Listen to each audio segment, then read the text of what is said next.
Today we're doing something seasonal. We're making gnocchi with pumpkin and we're gonna cook it in butter and sage. Oh yes, of course, we're also gonna make our own butter.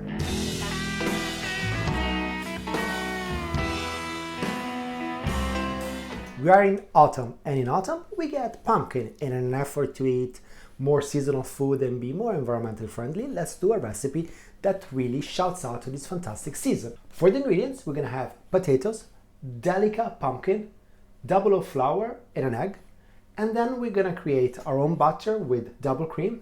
We're gonna infuse it with sage, salt and pepper, and I'm gonna show you something to do with the Parmigiano, and of course some nutmeg for some autumn feel. This recipe is pretty easy, but it takes a little bit of time because we need to cook all these ingredients separately. So the thing that takes the longest to cook is the potato. And remember, when you're making gnocchi, your enemy is water.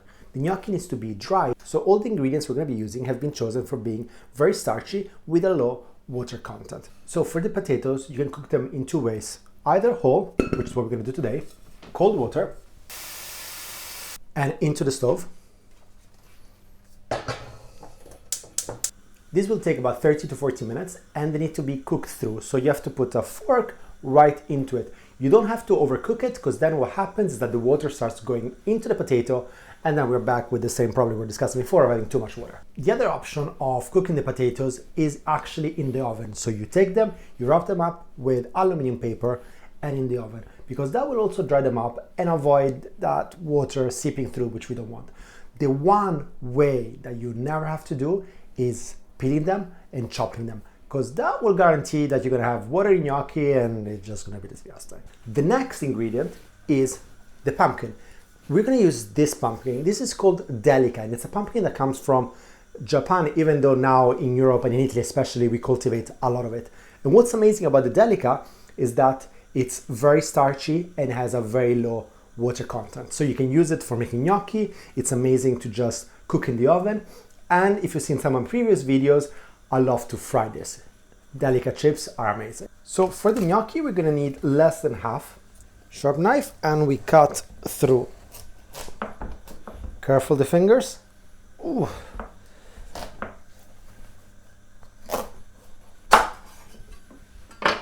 And look how beautiful it looks from inside. You can see that it's very beefy, it's nice and dense, and this is gonna be amazing. Pumpkin is a great piece of vegetables. You actually don't throw anything away of the pumpkin if you really want to. So the seeds, you can toast them. All the stringy things inside, you can also put them in the oven and they become crunchy. But that's for another video. So once we clean the inside, we get to slice it up.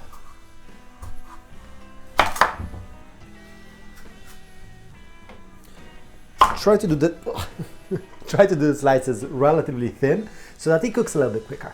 Once you got your slices, you just have to take away the outside.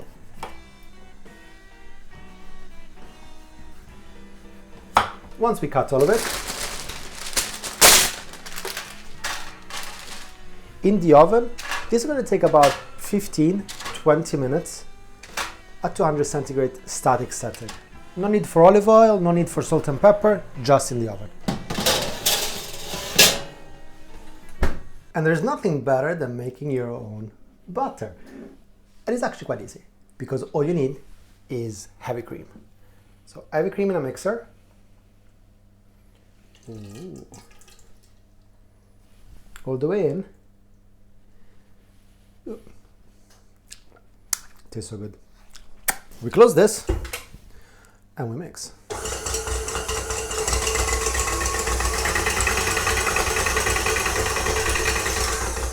Actually, let me explain first. What we're going to be doing now is that once this starts whipping, it actually starts whipping the cream, and the cream will start becoming more and more dense, and eventually after it feels like it's whipped cream, it's going to start solidifying into what is butter, which is all the fat, and the buttermilk. So that's what we're going for.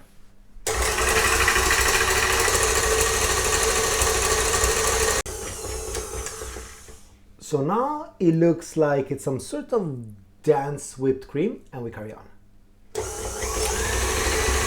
And after a while, you see that there's this separation of the buttermilk.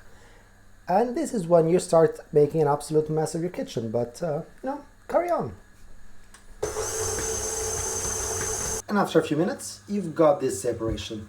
At this point, we have the butter, which kind of got stuck in the whip. And here at the bottom, we have the buttermilk with a little bit of pieces of butter as well. So we can drain the buttermilk away. We can use this for any other recipe.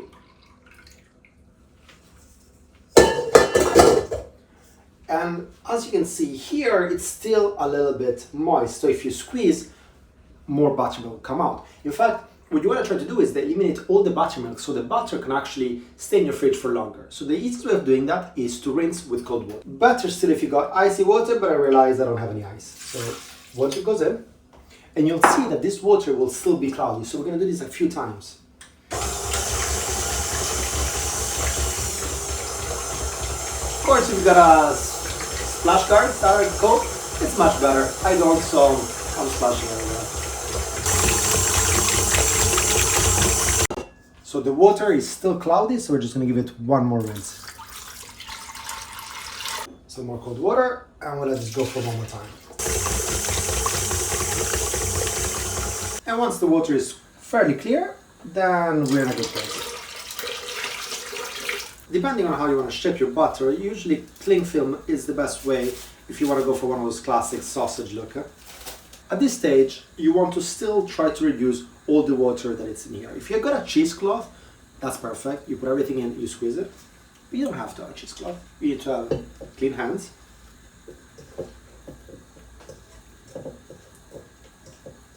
You take this, and you can squeeze it out. All the excess liquid. And now that I have beautifully soft hands, you can start making it into the shape you want. So just flatten it out a little bit.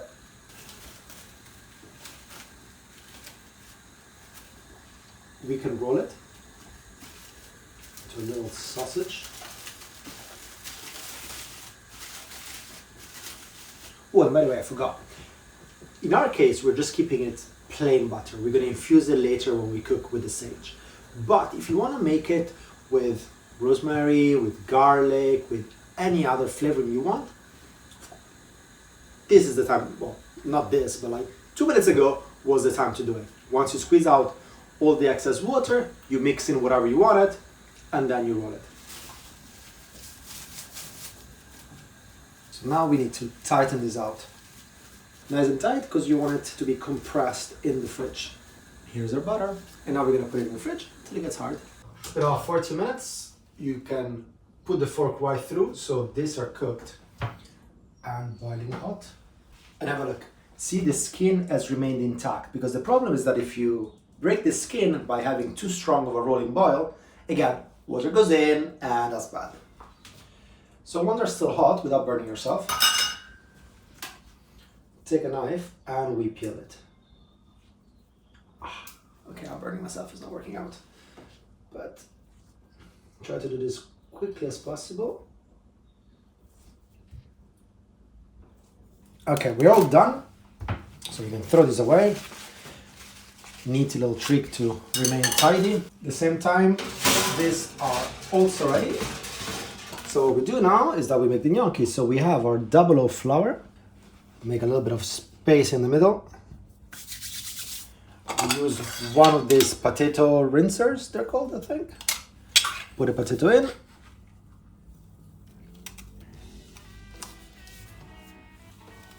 And these are great for making super fluffy potatoes.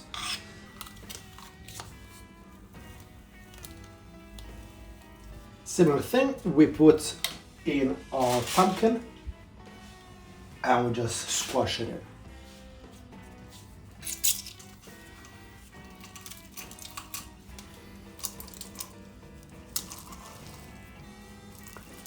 When it comes to gnocchi, which is different than pasta or when you make pizza, you don't want to overwork the dough. So you want to make sure everything obviously gets mixed, but the dough needs to be worked as little as possible. And the bench scraper is also a great tool to use to do that.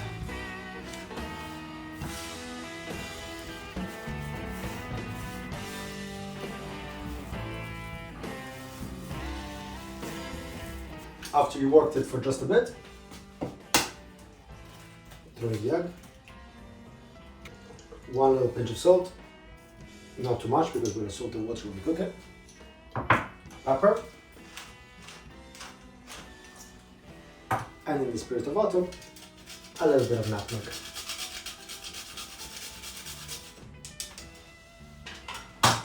And we mix.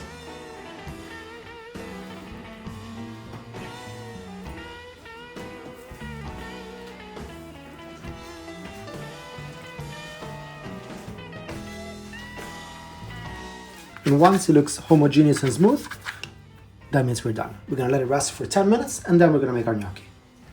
Now it's time to make the gnocchi. A little bit of a cloth here so that we get them to rest. Flour.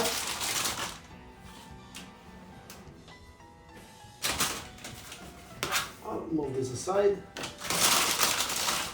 Flour the countertop.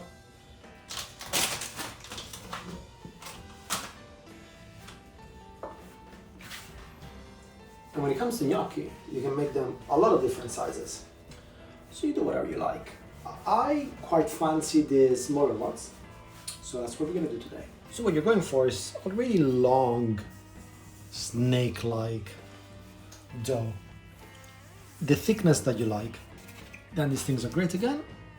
Pick the size you want, let's say this, and you cut. These are your little gnocchis. And once you got your gnocchi, you can either use one of those wooden machines, or if you don't have it, like me, the shape of the fork works just fine. So you put it here. Well, with your thumb is easier, but let's make some space. And you roll this to make it into this shape. Fork down, thumb here, you press, and you roll. And you got your little gnocchi. As with all the fresh pasta, it's a labor of love. It takes a little bit of time. When you make your own gnocchi, it tastes completely better. And with a little help from the camera woman Ellie, I say we're done. And we did all done. So all our prep is pretty much done. Now I want to do some little Parmesan chips to decorate the plate and add a little bit of crunchy, totally optional. I think it could be a fun idea, so let's do it. Grate some Parmesan, like so. And then in some parchment paper, we make it into 2 flat circles. And you can do this in the microwave or in the oven.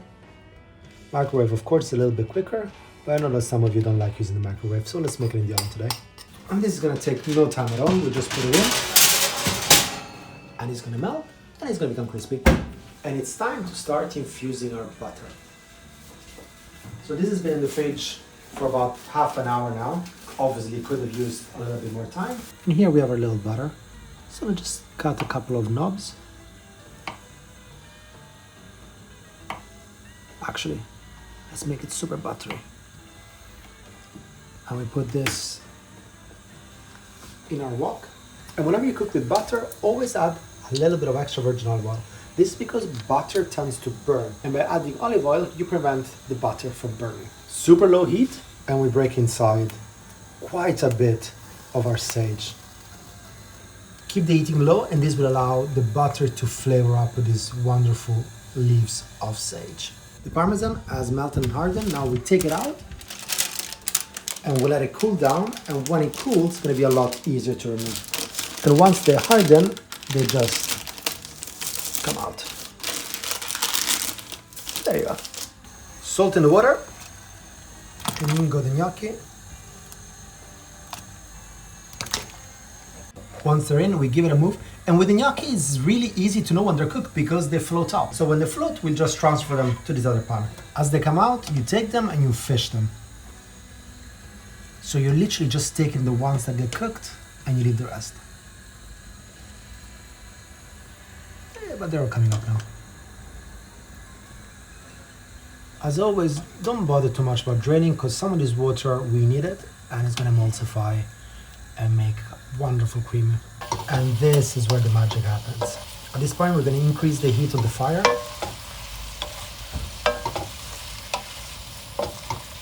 Just a splash of cooking water.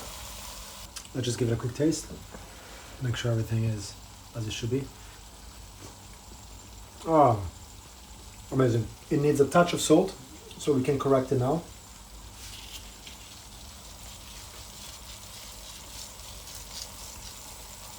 Another splash of water. We didn't add any cheese except for the butter. And check out the cream here. And here, ladies and gentlemen, we are done. Got to put in our plate.